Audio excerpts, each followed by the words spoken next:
Proclamação do Evangelho de Jesus Cristo segundo São Mateus. Enquanto Jesus estava falando, um chefe aproximou-se dele, inclinou-se profundamente diante dele e disse: Minha filha acaba de morrer. Mas vem, impõe tua mão sobre ela e ela viverá. Jesus levantou-se e o seguiu junto com os seus discípulos. Nisto, uma mulher que sofria de hemorragia há 12 anos veio por trás dele e tocou a barra do seu manto. Ela pensava consigo: se eu conseguir ao menos tocar no manto dele, ficarei curada.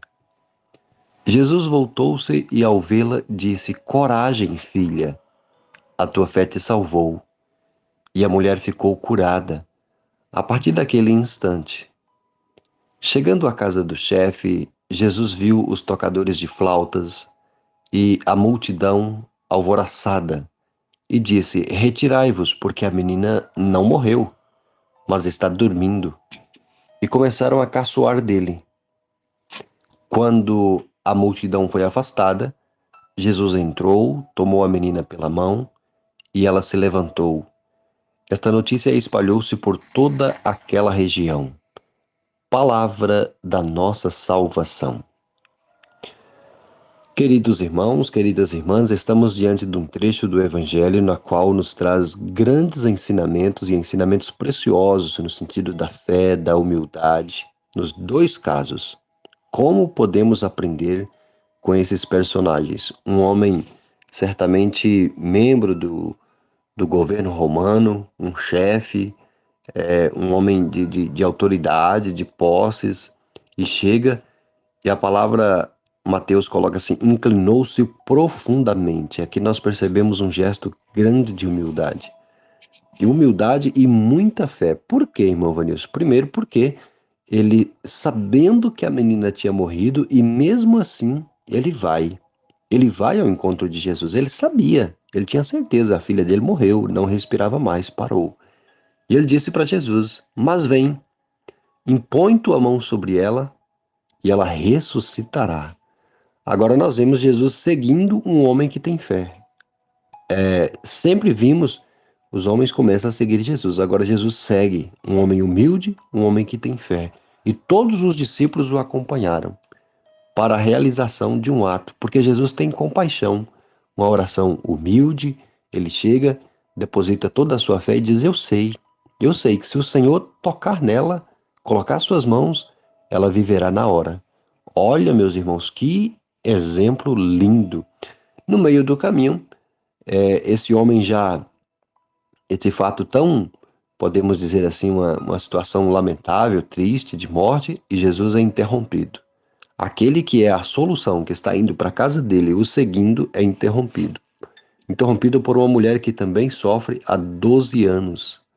12 anos de sofrimento, 12 anos de exclusão, 12 anos de rejeição, 12 anos que não tem o convívio da família. Por quê, irmão Vanilson? Porque nesta época, as mulheres que sofriam com esse tipo de hemorragia, segundo a lei, não poderia estar no convívio comum da sociedade. O outro evangelho, narrando a mesma cena, dizem que ela já tinha gasto tudo o que possuía com vários médicos e nada tinha resolvido. Ela pensou uma atitude de profunda humildade também e de fé. Se eu tocar apenas a barra da sua veste, eu serei curada. Então eu fico imaginando essa mulher se rastejando mesmo, porque diante da multidão eles iam impedir que ela chegasse até Jesus. Ela cria uma estratégia muito humilde e de fé, e toca. E tocando, ela fica curada. Jesus olha e não a chama de intrusa, disso, daquilo, de outros títulos, outros rótulos, mas olhando para ela, Jesus a chama de filha. Olha que coisa linda. Ele disse uma palavra que hoje é para mim e para você. Ele disse: coragem, filha, coragem. Ela teve a coragem, ela teve a ousadia, ela teve a humildade. Muitas vezes é isso que falta em nós. Que foi até Jesus, tocou e foi curada. E Jesus diz: a tua fé te salvou. Um outro detalhe muito rico nesta passagem: a tua fé não apenas te curou desta enfermidade, mas a tua fé te salvou. Uma cura é diferente de salvação. Então ela ficou curada, ela foi salva, segundo as palavras de Jesus. Jesus vai, segue o seu caminho, chega lá, ele pede que a multidão afaste. A multidão começa a caçoar. Jesus apenas segurou na mão da menina e as levantou. Jesus tem poder, meus irmãos, mesmo diante das situações mais difíceis que possamos imaginar, de transformar a vida, de devolver a vida, de resgatar, de curar, de libertar. Peçamos nós a graça de sermos homens e mulheres de humildade e de fé. Amém? Eu desejo a todos um ótimo e abençoado dia, uma ótima semana. Um abraço fraterno do irmão Vanilson Mendes, que Deus os abençoe.